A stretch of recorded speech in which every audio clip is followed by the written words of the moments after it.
is about third density.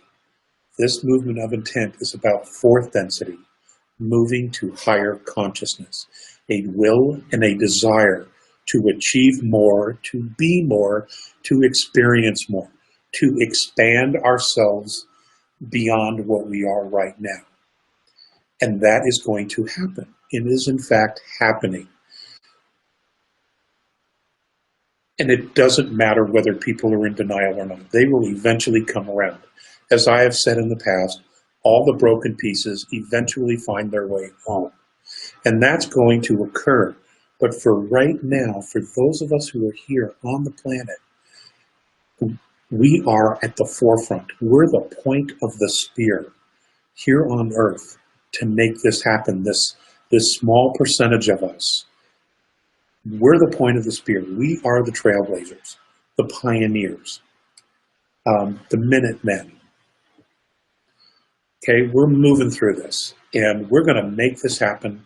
There is no stopping this movement, and you know, where one falls, someone else needs to pick up the slack. Okay, and because this is going to move very, very quickly. Here in the next 6 months, oh my God, it is going to be absolutely amazing, the shifts. I mean, many people are going to look back and they're not going to remember 4 years ago even what it was like, because there's so much change. But the change is good. The change is positive. Okay, if you embrace it, it will only empower you on a spiritual, emotional, mental, and physical level. And that's what this is about. That's what this is all about. It is letting go of third density, moving into fourth, and then graduating into fifth, where we expand ourselves immeasurably. I'm going to keep hitting on this because it's important. Because I know, God, if you watch the news, you read a newspaper, you talk to people who are L7, which is, you know, L7 square, you know, they're squares. You can get very depressed very quickly. Believe me, I know. I deal with this. It's just, wow. You wonder how they make it out of the house. They're so out of touch with what's going on. But you know what? All you can do is have compassion for them, and you send them love in whichever way you can. You wish them well, and you hope that eventually they'll come around. And, you know, I mean, I have seen it happen in my life, where people who have made huge leaps and bounds as to what's going on, and now can very clearly see what is happening on the planet on multiple levels. And it's a good thing, especially with family. I was having a conversation with a dear friend, and I shared an experience that I had, and it was the only time that I haven't shared this experience. And after sharing it, this friend of mine, this dear friend of mine, said, you know, you need to share this with people. And for those of you who have been following the information, I shared my angel story in the last webinar. For those of you who have followed the information, you know that there was a period of about 3 months where I was with the A's on one of their starships, motherships. And using time travel, I was actually only gone 18 minutes here on Earth. It's remarkable, to say the least. But I'm going to share this experience with you because I'm putting together a presentation, which I hope to do here very soon, about their culture and who they are, who I believe them to be. But I have to admit right up front, I don't know everything. But I've talked about how they have these huge, their motherships are 800 square miles round. And on each level, they have these huge park areas in the middle, 20 by 20 square miles. And then the housing is built up around the outside of the parks. And the children are taught in teaching circles in the park area, okay, outdoors. And they're, of course, all telepathic. Well, it was very, very quiet. I come from Earth, where there's an abundance of noise. And here I am on the starship, and everybody is talking telepathically. And I was a fish in a fishbowl. If you can even for a moment imagine what that was like. I clearly stood out. I clearly was the only one of my kind there that I'm aware of, at least on the level that I stayed at. And many things occurred. Well, at one point I went back to my quarters because it was just so quiet, and I had been missing the Earth. And I didn't know exactly how long I had been there, because one of their days is equivalent to 33 of ours. So I slept a lot. In their opinion, I slept a lot. But I mean, I was just on our cycle, okay? And I went back to my bunk, to my quarters, and I had my backpack, and I pulled out my cassette player. And in it, I had a cassette that I had recently bought at a music store, a used music store in Santa Monica, California. And it was a Jerry Rafferty CD. That's what I had in the cassette player. And I had it in my backpack because I would take it hiking into the Malibu Mountains. And I went to get it, and I had it in my hand, and I was looking for Mornay because I wanted to ask him, hey, is there any way to make this thing work here? Because none of our technology works in fifth density. And even though I had the belt on, you know, to keep my field together so that I could manipulate physicality in their dimension, it didn't do anything for the technology. So I explained to him what it was that I wanted, and he asked me if he could take it, which he did. I gave it to him. And then he handed it to someone else who took off with it. So I said, well, what's happening? And he said, it'll be okay, he'll be back. I don't know exactly how much time passed because I never really could get a handle on time up there because they don't live in time like we do. But at some point he came back with what appeared to be a piece of plexiglass. It was about 3 inches by 3 inches, and it was just like a piece of plexiglass. It's the only thing I can associate it with here. It wasn't, he couldn't explain the materials that it was made of because we don't have them here, but that's the best analogy I can give you. And he was holding it, and when he held it, it lit up. And what's interesting is that the teaching circle was right over here where the kids were. They couldn't have been more than 20, 25 yards from me. And the children all turned when Mornay took this device from his friend. He held it in his hand, and it lit up from the inside. Now, there's no strings, there's no nothing. There were no buttons on it at all. And the children looked. So now I'm like, okay. So he walks over to me, and he goes, why don't you share the music with the children? And I go, what music? So he hands me the glass, and as soon as I put my hands on it, I could hear the music. Now, there weren't any buttons on it. It would play from one, it would start from beginning to end. So now my mind's reeling, well, how did they take a cassette? How did they take what was on there and put it on this, whatever this is? So I'm like, okay, I'll do this. But you know, meanwhile, I'm holding it. The children can hear the music. They could also apparently hear my conversation with Mornay as this was occurring. So he takes the thing from my hand, he's holding it now, and he says something to the children and then to the instructor.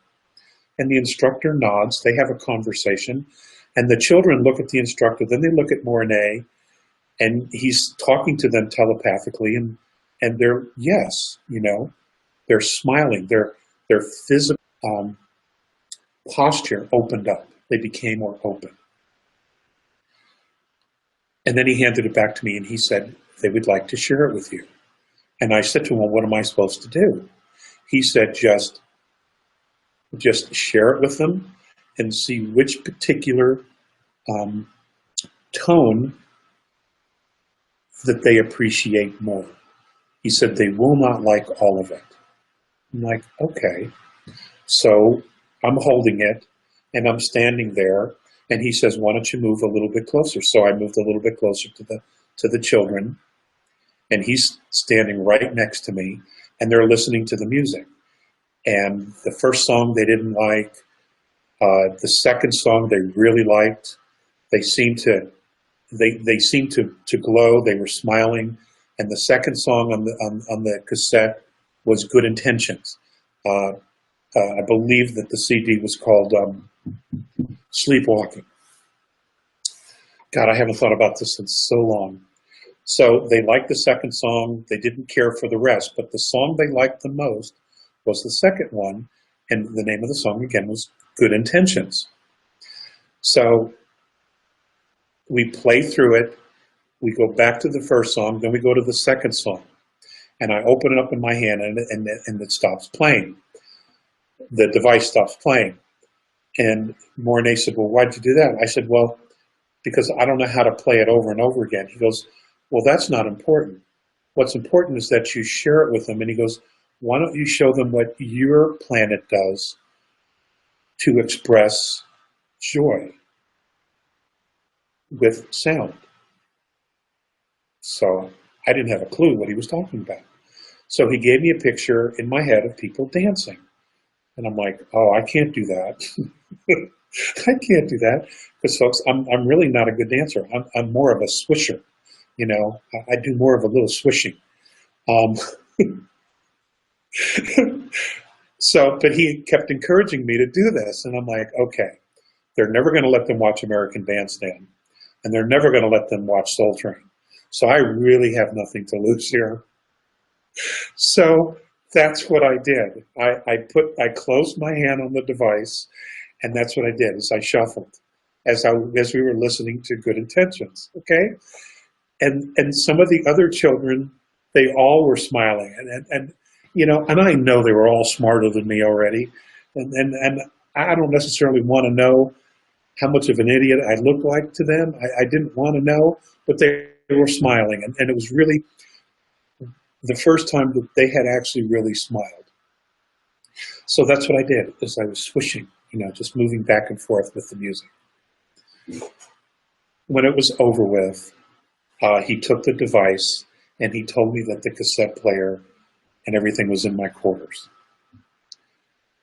Later on, at another time, it may have been a few days, it could have been a week.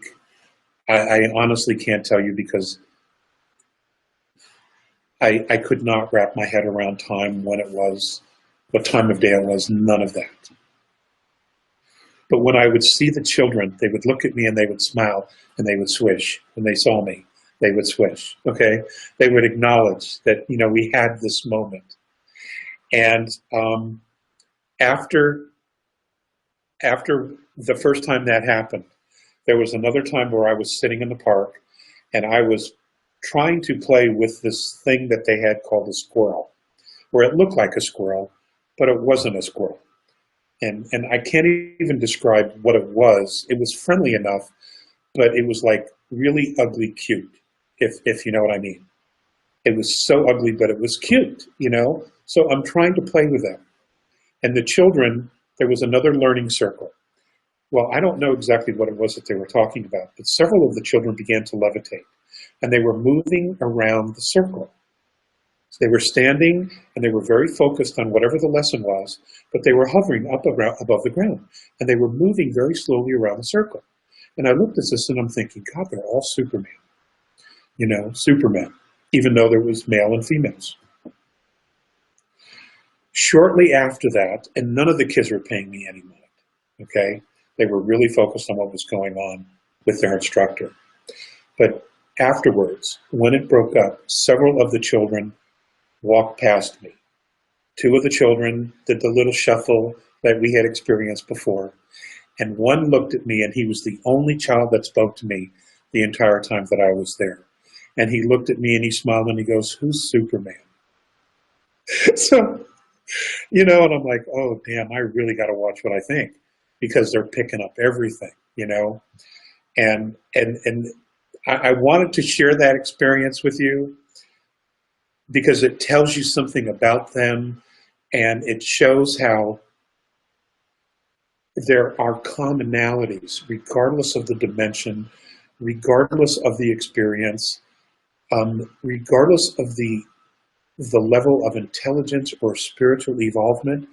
There are bridges. There are always bridges in which to communicate, in which to connect, to acknowledge each other. And we can never, ever lose sight of that, because it seems like we lose sight of that here on Earth all the time. One group acts like an asshole, and then we're like, okay, we're done. We want nothing to do with you. Well, they're never going to stop being assholes.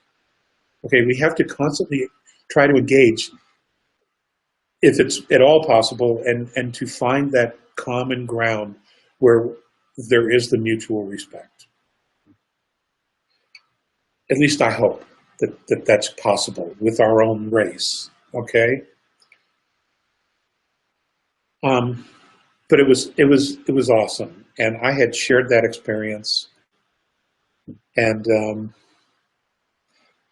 and I wrote a letter to Jerry Rafferty's fan club years and years ago,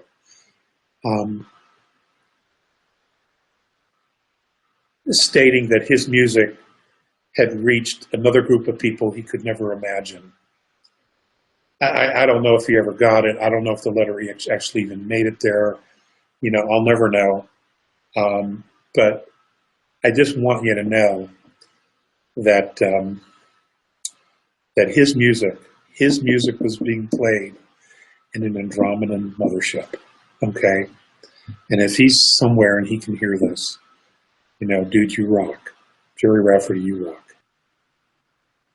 It may not seem like it, ladies and gentlemen, but we're very, very blessed. We are very, very blessed to be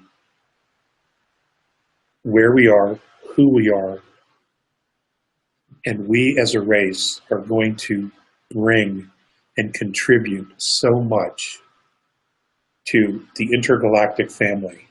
You have to know that. You just absolutely have to know that our experience here on Earth, in the trenches, lifetime after lifetime, is not for naught. Okay, we have a lot of experience, and we will be able to share not only the experience, but our ability to forgive, to experience compassion.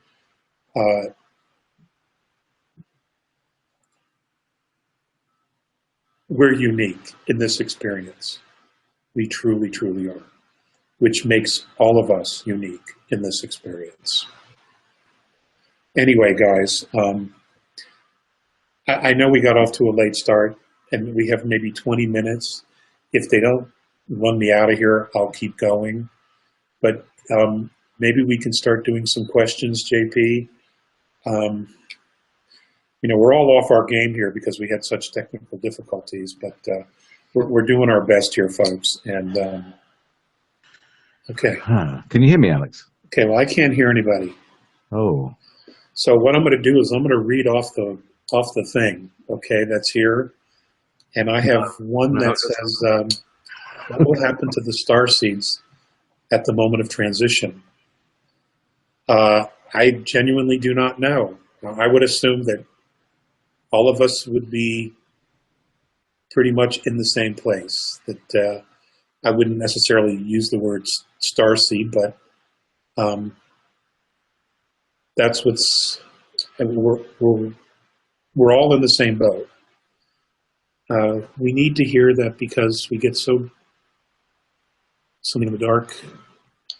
Okay. The future will be very interesting for you in New York soon, I take it. Yes, apparently NYPD wants to arrest Hillary Clinton today. They do, and I want you to research it. Hillary Clinton, NYPD.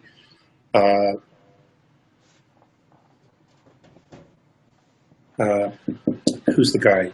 Anthony Weiner laptop. Folks, it will blow you away. It will Alex, do you absolutely hear me? blow you away what has been going on, okay, and why they want her.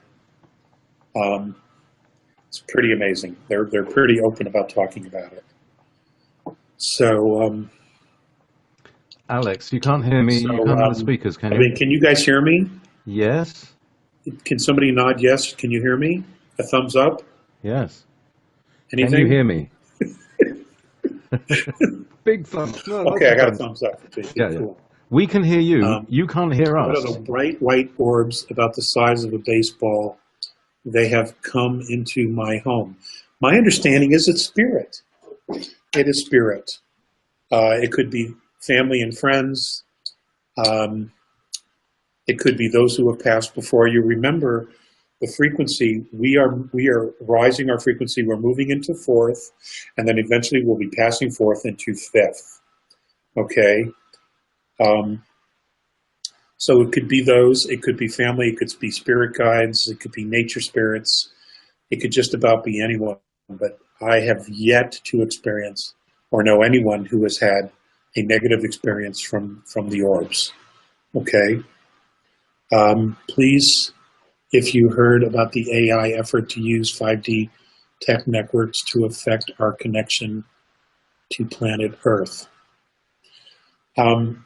Ladies and gentlemen, I know that there's a lot of talk about AI here on the planet and concerns. If AI is ever actually allowed to occur here in third density, it will be controlled by extraterrestrials, probably regressive, but I don't think they're going to be here long enough to even get it done. Yeah, I'm at the moment, I'm not really overly concerned about that because that can be dealt with. That is not on my radar of things to be afraid of at the moment. I mean, if there was anything that is at the top of my to be concerned about, it is Nibiru. I'll just tell you straight away, it's Nibiru. Will we have 3 days of darkness with the passing? It is very probable, because what happens is as it crosses over, I am told, the Earth stops spinning on its axis. It will be stationary for at least 3 days before it begins to spin itself again. To me, that's the only way that could happen. Okay? Or the debris field, the dust, is so intense that it literally blocks out the sun for a period of 3 days or more. It's one or the other, or maybe it's both. Okay? On the 31st, the world